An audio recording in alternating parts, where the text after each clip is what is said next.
Hi guys, and welcome back to Is It Worth It Reviews. Today, after some time, because I was on a vacation first, then I got sick with the latest strain of COVID or something like that. So you might notice that last month I had only one review, but I'm back and I'll be doing much more videos from now on. But today we are starting with Fosi V3. It's a very budget-friendly, very affordable speaker amplifier. It's a Class D, it's small as you can see, but it has a big chunky power supply. And the whole web has been raving about it and how good it is for the money. And I have to say that at first I was completely not interested in reviewing it, but eventually I couldn't pass up on that hype train and I had to check for myself. So nice people from Fosi, they offered me this one for a review, and they asked would I like 32 volts power supply or 48 volts power supply. Of course, I chose the bigger one because it provides more power. And here I want to tell you about the pricing. With 32 volts power supply, this integrated amp costs $90 US. Yeah, that's below $100 US. With 48 volts power supply, it costs $110 US. And I haven't tested 32 volts version, but looking at some measurements, 48 volts version provides significant uplift in the power that this integrated amp can deliver to your speakers. So for just $20 difference, I would definitely go for 48 volts and I wouldn't think about it. And if you really don't have $20 US, then save some money. Skip some ice cream. You'll be fitter and you'll have a more powerful power supply. It's a win-win situation. Oh yeah, one last thing. This volume knob is by default black. And I have black version somewhere around here. That's included in that $90 US and $110 US pricing.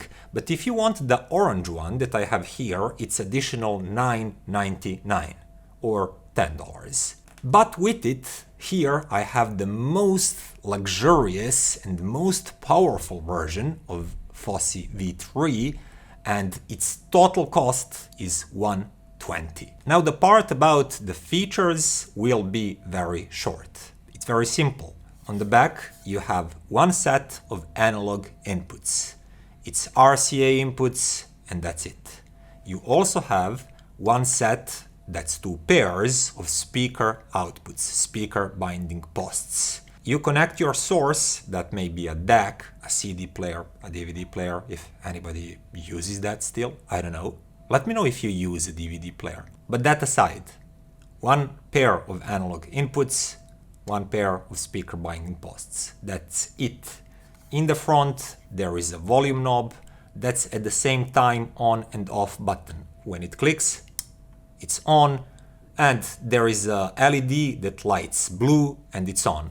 You can adjust the volume and you can turn it off. That's all. And as mentioned before, there is an external power supply that does AC to DC conversion, and as I said, I have 48 volts. And I'm not really sure about the power rating and everything, but Fosi claims that this amp can deliver up to 300 watts into 4 ohm loads.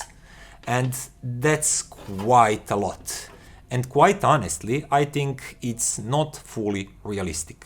At least when we are talking about continuous power delivery, maybe in peaks, but that's not how most serious hi-fi manufacturers declare their power. But that unnecessary bragging about watts aside, I think that realistic power of Fosi V3 is quite high for such a small device. It's around 180 watts, I believe. And yeah, it's Class D. Class D enables such high powers in such small packages. And by the way, this whole integrated amplifier is based around Texas Instruments' Class D chip amp. And there are even some op amps inside that you can change. So if you change the op amp, you influence the sound tonality a little bit. I personally didn't do that, I didn't have the time, I just tested it in its default state that Fosi will ship to you. Now that said, let's talk about the sound. First thing that I noticed about Fosi V3's sound is that it's really well balanced. It's really maturely tuned. So this is not one of those really thin sounding, artificially sharp or analytical sounding Class D amps. And for some reason, when you see such a small amp with high power and you know it's a Class D, if you have any previous experience from like last 10 years, and it's also cheap, you would expect some really thin and weak kind of sound coming from it. But it's not. It's tonally really well balanced. There's enough warmth, there's enough tone fullness and just good, nice tone timbre. And no matter what music genres you're listening to, even if it's like a little bit older recording that's not that great and full and bassy, for example, some rock from 70s that I like to listen to, this sounds pretty good. It manages to be quite revealing, and there's a lot of information coming through this amp, but it presents all of that in a nice, soft, even slightly warm manner, and the whole sound sounds quite natural to me too. And I was listening to several songs. I especially enjoyed more low-key kind of music. That's, by the way, my favorite type of music, something like this, for example. Vocals are full, they're present, they're nice.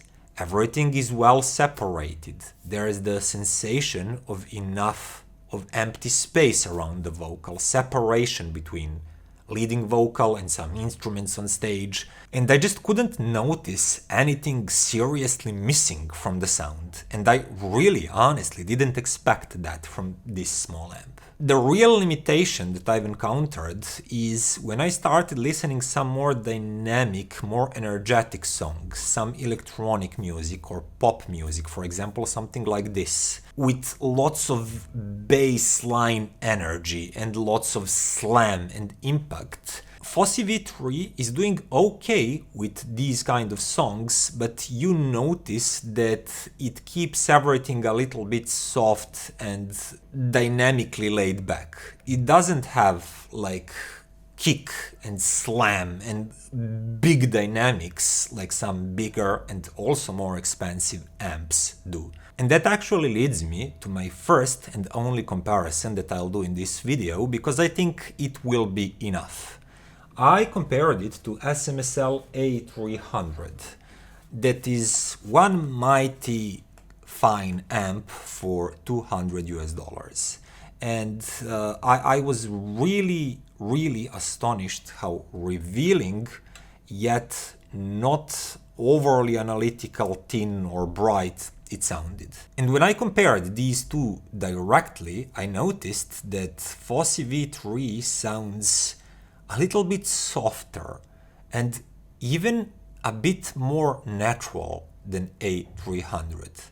There is not a trace of sharpness or that stereotypical Class D sound. But on the other hand, SMSL A300 does sound a little bit more energetic, engaging, and open in the upper mid-range and highs. It will reveal those details in that higher part of the frequency spectrum more easily and more readily, with more sparkle, but at the same time it will sound a little bit more, just a little bit more analytical than Fosi V3. The sound stage with A300 is a little bit wider and dynamics are a little bit better and livelier, but Fosi V3 is not far behind. It's just a touch more narrower with its sound staging and touch softer, less engaging when it comes to dynamics and microdynamics. And all in all, I would say that A300 is a slightly better amp that I would rather use. But that said, Fosi V3 is basically half the price and it sounds really, really good.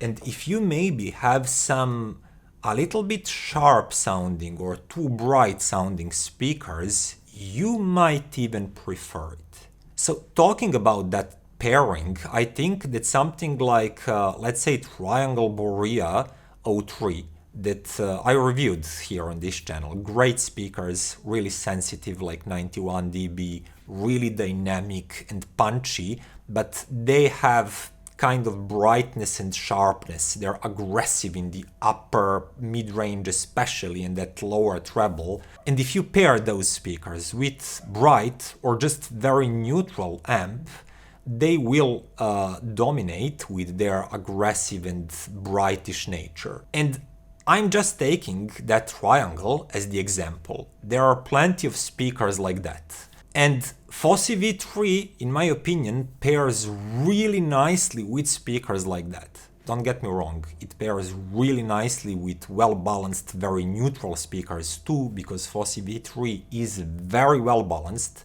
very neutral sounding. But as I said, because it has that softness and really natural approach to how it presents details and edges and everything, it will not provoke brighter and edgier speakers either. It might even slightly tame those kind of speakers. And that leads me to the conclusion. It's very simple. This is a 100, like ranging from $90 to $120 with the better power supply and the orange knob. Totally worth it, by the way. Orange knobs are always worth their money. This is a dirty, cheap, small, simple integrated amplifier. And if you pair it smartly, for example, let's say, I'll quickly suggest a system, SMSL SU1 DAC, $79. This amp, 110, if you're not about orange knobs. That's 190. And then you put a pair of speakers like nice Wharfdale Diamonds or ELAC Debut B 5.2 or 6.2, or if you have the budget, Triangle Borea that I've mentioned, and that kind of system would cost you $400 to $600 if you go for something like Triangle. It would sound amazing and unexpectedly good for that amount of money. Especially if you don't strain that system in a huge room, or if you sit in some sort of near field or midfield position, so you don't strain this small amp that much, it would sound amazing. And with that, it's time to end today's video. I hope you liked it. Stay tuned for many more to come. See you next time. Bye.